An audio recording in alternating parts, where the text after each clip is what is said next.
விஜயோட படம் லியோவோட அந்த சக்ஸஸ் வந்து முடிஞ்சிடுச்சு. அதுக்கு பிறகு வந்து கோட் படமாக இருக்கட்டும், அது வந்து சரிவு தான். விஜய் இன்னைக்கு ஒரு பெரிய இடம் தான் இருக்குது, இல்லைன்னு சொல்ல முடியாது. அந்த இடம் வந்து பார்த்தீங்கன்னா சரிஞ்சிட்டு இருக்கு. அப்போ இயல்பாகவே விஜய் சொல்லனாலும் கூட, விஜய் துப்பாக்கியே கொடுக்கலனாலும் கூட சிவகார்த்திகேயன் போய் அங்கே போய் நின்றுவார். விஜய் வந்து பார்த்தீங்கன்னா வந்து ஒரு நடிகர், ஒரு மெகா ஸ்டார், சூப்பர் ஸ்டார், என்னுடைய ஆதர்ச நாயகன், இப்படி பார்க்குறவங்க தான் நிறைய பேர் இருக்காங்க. அரசியல்வாதியாக வந்த பிறகு ஏன் அந்த ஸ்பிரிட் ஆகுதுன்னு கேட்டால், அந்த சிவகார்த்திகேயன் நடிக்கக்கூடிய அந்த பராசக்தியோட கதை களம் வந்து வேற லெவல்ல இருக்கு அப்படின்னு சொல்றாங்க. ஜனநாயகனோட கம்பேர் பண்ணும்போது பார்த்தீங்கன்னா இது முழுக்க முழுக்க உங்களுக்கு தெரியும். அக்கார்ட் வாய்ஸ் பார்த்துட்டு இருக்க எல்லாருக்கும் ஜீவிகாவின் ஒரு பெரிய வணக்கம். இன்னைக்கு சினிமா சார்ந்த நிறைய விஷயங்களை, நிறைய தகவல்களை கேட்டு தெரிஞ்சுக்க போறோம். அதுக்கு நம்ம கூட திரு சேகுபரா ஜெய்சங்கர் அவர்கள் இணைந்திருக்காங்க. பேசலாம். வணக்கம் சார். நலமா இருக்கீங்களா? நலமா இருக்கும். ஜனநாயகன் வந்து அடுத்த வருஷம் தான் ரிலீஸ் அப்படின்னாலும் ஜனநாயகனையும் கூலியுமே வந்து சம்பந்தப்படுத்தி கம்பேர் பண்ணி பேசுறாங்க.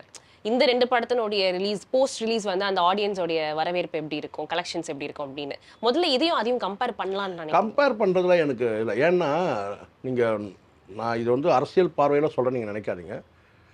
விஜயோட படம் லியோவோட அந்த சக்ஸஸ் வந்து முடிஞ்சிடுச்சு. அதுக்கு பிறகு வந்து கோட் படமாக இருக்கட்டும், அது வந்து சரிவு தான். அதுக்கு பிறகு ஏன் அந்த சரிவுன்றதை நான் உங்களுக்கு சொல்கிறேன். நீங்கள் எந்த பார்வையும் இல்லாமல், விஜயோட ஹேட்டர்ஸாவோ இல்லை விஜயோட ஃபேன்ஸாவோ இல்லாமல், நீங்கள் நியூட்ரலாக நீங்கள் துல்லியமாக நீங்கள் பார்த்தீங்கன்னா, லியோ படம் வரைக்கும் அவர் அரசியலுக்கு வர்றதுன்ற அந்த டாக்கே இல்லை. முழுக்க முழுக்க ஒரு நடிகராக பார்த்தாங்க. இன்னும் சொல்லப்போனால் ஒரு ஸ்டெப்பு மேலே போய் சூப்பர் ஸ்டாரோட போட்டி போடுற அளவுக்கு வந்து அவரை கொண்டு போனாங்க. அது லியோவோட முடிஞ்சிச்சு. அதுக்கு பிறகு தான் அந்த காக்கா கழுகுன்ற கதையெல்லாம் வருது. அவரும் அந்த படத்தில் தேவையில்லாமல் கடைசியாக அந்த காட்சியை வச்சார். அதெல்லாம் நடக்குது. அது வந்து ஒரு நடிகருக்கு ஒரு போட்டி போடலாம், யார் வேணாலும் போட்டி போடலாம். அது ஒன்றும் தப்பு ஒன்றும் கிடையாது. ஆனால் அதுக்கு பிறகு கோட் படத்தில் வரும்போது பார்த்திங்கன்னா அவருடைய பலவீனங்கள் தெரியும், விஜயோட பலவீனங்கள் தெரியும். அந்த படம் வந்து சக்ஸஸ் ஆகணும், லியோவை காட்டிலும் இல்லை வந்து பார்த்தீங்கன்னா ஜெயிலரை காட்டிலும், இப்படியான ஒரு கற்பனையில் வந்து என்னென்னா இவருக்கு வந்து கேட்டால் படம் பெரிய அளவு சக்ஸஸ் ஆகணும். அப்போ என்ன பண்ணும்?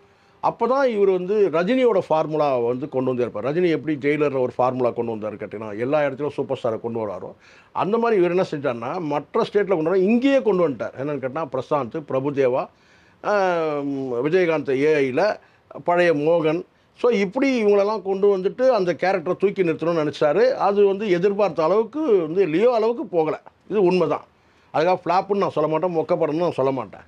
ஆனால் அந்த அந்த ஃபார்முலா, இவ்வளோ ஃபார்முலா கொடுத்தும் போல. அதுக்கப்புறம் கடைசியாக ஒரு ட்விஸ்ட் வச்சார் பாருங்கள். அந்த படத்தில் 2 ட்விஸ்ட் இருக்கும். ஒன்று தலை, அந்த டைலாக்கு தலைனா உங்களுக்கு நல்லா தெரியும், ஒரே ஒரு தலை தான். தமிழ்நாட்டில் இல்லை, இந்தியாவில் ஒரே ஒரு தலை தான். அந்த தலைன்ற அந்த பேரை வச்சது மூலமாக தலை ரசிகர்களை கவர் பண்ணணும். இன்னொன்று கடைசியாக அந்த கேமியோவில் வந்து துப்பாக்கியை வந்து சிவகார்த்திகேயன்ட்ட கொண்டு போட்டோம். இது ரெண்டுமே பலவீனம் தான். விஜயோட பலவீனத்தை காட்டுறது. வெற்றிக்கான ஒரு ஃபார்முலாவாக இதை பயன்படுத்தணும் தான். இப்போ நீங்கள் சொல்லலாம், பிரசாந்த் வந்து மார்க்கெட்டில் அவருக்கு நாங்கள் பயன்படுத்தணும், பிரபுதேவா மார்க்கெட்டில் தான் இருக்கார், அவரை நாங்கள் யூஸ் பண்ணோம், மோகன்லாம் என்னங்க ஒன்று அவர் ஃபீல்டு அவுட்டு, அவரை நாங்கள் பயன்படுத்தணும் அப்படின்னு நீங்கள் சொல்லலாம். விஜயகாந்த் ஏஐயில் நாங்கள் பயன்படுத்தணும் அப்படி கூட நான் சொல்லலாம். ஆனால் விஜயகாந்த் ஏஐயில் மாதிரி இல்லவே இல்லைன்னு வச்சுங்களேன். விஜயகாந்த் மாதிரியே இல்லை, அது வேறு விஷயம். ஆனால் இவ்வளோ வச்சுட்டு கடைசியாக வந்து தலையும் நீங்கள் பயன்படுத்துகிறீங்க, ஒரு வசனத்தில் வைக்கிறீங்க, இன்னொரு பக்கம் வந்து துப்பாக்கி கொடுத்துட்டு இங்கே இனிமேல் பார்த்துங்க. இது வந்து பலவீனம். அந்த 2 தான் பலவீனமாக நான் பார்க்குறேன். அப்போது அவ்வளோவும் பண்ணியும், இவ்வளோ விஷயங்கள் பண்ணியும் படம் வந்து லியோ அளவுக்கு போகல. லியோவில் ஒன்றுமே இல்லை. உங்களுக்கு தெரியும், அர்ஜுன் மட்டும்தான் இருக்கிறாரு, சஞ்சய் சத். அதை வச்சு நீங்கள் வந்து படம் வந்து அவ்வளோ விறுவிறுப்பாக இருக்கும். நீங்கள் பார்த்துருப்பீங்க லியோ படத்தில். அதுதான் லோகேஷ் கனகராஜோடது. அந்த ஆரம்ப காட்சிலாம் வந்து அந்த ரெஸ்டாரண்ட்டில் நடக்கிற அந்த காட்சியாக இருக்கட்டும், அந்த சிறுத்தை புலியோடு சேர்ந்து அந்த சண்டை போடுறதா இருக்கட்டும், அந்த மாதிரி வந்து அந்த காட்சியெலாம் பார்த்தோன்னா அது சித்தரிக்கப்பட்ட மாதிரி இருந்தால் கூட ஒரு விறுவிறுப்பாக இருக்கும். ஸோ இங்கே வந்து பார்த்திங்கன்னா, இங்கே இதில் வந்து கோட்டில் வந்து அந்த அளவுக்கு இருக்காது. இது காரணம் என்னன்னா பலவீனம் தான். அந்த கடைசியாக 2 இது. இப்போது சப்ஜெக்ட் அதான் இப்போ வரும். இப்போ வந்து பார்த்தீங்கன்னா இவர் வந்து கொண்டு வந்து இவர் படத்தை ஜனநாயகம் வந்து கொண்டு வந்து இறக்குறாரு. இப்போது முழு அரசியல்வாதி ஆகிட்டார். நல்லா புரிஞ்சுங்க, முழு அரசியல்வாதி. முன்னாடி வந்து ஒரு நடிகராக, ஒரு சூப்பர் ஸ்டாராக, ஒரு மெகா ஸ்டாராக, ஒரு பிராண்ட் ஸ்டாராக அவரை ஃபாலோ பண்ணுவாங்க 50 லட்சம் பேர் இணையத்தில். எவ்வளோ? 50 லட்சம் பேர். ஆனால் ஒரு அரசியல் தலைவராக, ஒரு அரசியல் கட்சி தலைவராக அவரை இன்றைக்கி ஃபாலோ பண்ணுறவங்க 5 லட்சம் பேர். 50 லட்சம் எங்கே, 5 லட்சம் எங்கே? அப்போது இவரை வந்து நடிகராகவே இருக்கணும்னு ஆசைப்படுற கூட்டம் அதிகமாக இருக்குது. சினிமா விஜய் யார்? விஜய் வந்து பார்த்தீங்கன்னா வந்து ஒரு நடிகர், ஒரு மெகா ஸ்டார், சூப்பர் ஸ்டார், என்னுடைய ஆதர்ச நாயகன், இப்படி பார்க்குறவங்க தான் நிறைய பேர் இருக்கிறாங்க. அரசியல்வாதியாக வந்த பிறகு ஏன் அந்த ஸ்ப்ளிட் ஆகுதுன்னு கேட்டால் அந்த பார்வை மாறுது. திமுக எல்லாருமே இங்கே வந்து அரசியல் வயப்பட்டவங்க தான். ஒருத்தர் திமுக இருக்கலாம், ஒரு அண்ணா திமுக இருக்கலாம், இல்லை அவங்க குடும்பத்தை சார்ந்தவங்க அண்ணா திமுக திமுக சார்ந்தவர்களாம், மற்ற கட்சிகள். அப்போது அரசியல் ரீதியாக பார்வை போகும்போது என்னென்னு கேட்டால் ஆட்டோமேட்டிக்காக ஸ்ப்ளிட் ஆகுறாங்க. நான் ரஜினி அவர் வந்து விஜயோட படத்தை நான் பார்க்குறேன், ஆனால் வந்து எனக்கு வந்து அரசியல்வாதியாக எனக்கு வேண்டாம். அதே தான் ரஜினியும் அனுபவிச்சார், உங்களுக்கு தெரியும். அவர் வந்து சூப்பர் ஸ்டாராக இன்றைக்கும் வந்து மக்கள் கொண்டாடுறாங்க, ஆனால் அரசியல் கட்சிக்கு வந்து அவர் வேணாம் அப்படின்னு. அந்த மாதிரி தான் விஜய் நான் அப்படி தான் எதிர்பார்க்குறாங்கன்னு நினைக்கிறேன். ஒரு 50-50 வேணா கூட சொல்லலாம் கண்டிப்பாக. நான் அந்த ரேஞ்சு கூட நான் ரொம்ப கீழெல்லாம் நான் விஜய் கீழே தள்ளணுன்ற என் நோக்கம் கிடையாது. நியாயமான பார்வையில் கேட்டால் அதில் பாதிக்கு பாதி தான் இருக்கும். அப்படி இருக்கும்போது இந்த இடத்துல தான் நீங்கள் பார்க்குறீங்கன்னு கேட்டால் யாரோட போட்டி போடுறாருன்னு கேட்டிங்கன்னா சிவகார்த்திகேயனோட போட்டி இருக்கும். சிவகார்த்திகேயனோட சின்ன நடிகர் தான். ஆனால் என்னென்னா அந்த கதைக்களம் வந்து ரொம்ப நல்லா இருக்குன்றாங்க. எந்த கதைக்களம்னா சிவகார்த்திகேயன் நடிக்கக்கூடிய அந்த பராசக்தியோட கதைக்களம் வந்து வேறு லெவலில் இருக்குது அப்படின்னு சொல்கிறாங்க. ஜனநாயகனோட கம்பேர் பண்ணும்போது பார்த்தீங்கன்னா இது முழுக்க முழுக்க உங்களுக்கு தெரியும் என்ன இருக்க போதில்ல. ஏதாவது ஒரு அநீதியை தட்டி கேட்பார், பார்த்துட்டோம், யூனிஃபார்மை பார்த்துட்டோம். அது கைண்ட் ஆஃப் அந்த தலைவா 2.0 மாதிரி கூட அந்த தோற்றம் இருந்துச்சு. அவ்வளோதான். அதில் ஒன்றும் பெரிய விஷயமா இருக்க சப்ஜெக்ட் எதுவும் இருக்காதுன்னு நினைக்கிறேன். அதாவது ஒரு கருத்தியலான கிடையாது, ஒரு கமர்ஷியல் படமாக இருக்கும். கண்டிப்பாக அநீதியை தட்டி கேட்பார். கடந்த காலத்தில் உங்களுக்கு தெரியும்ல, விஜயகாந்த் அரசியல் வந்தபோது ஏழை ஜார்ஜின்னு ஏதோ ஒரு படம் ஒன்று எடுத்தார்னு நினைக்கிறேன்.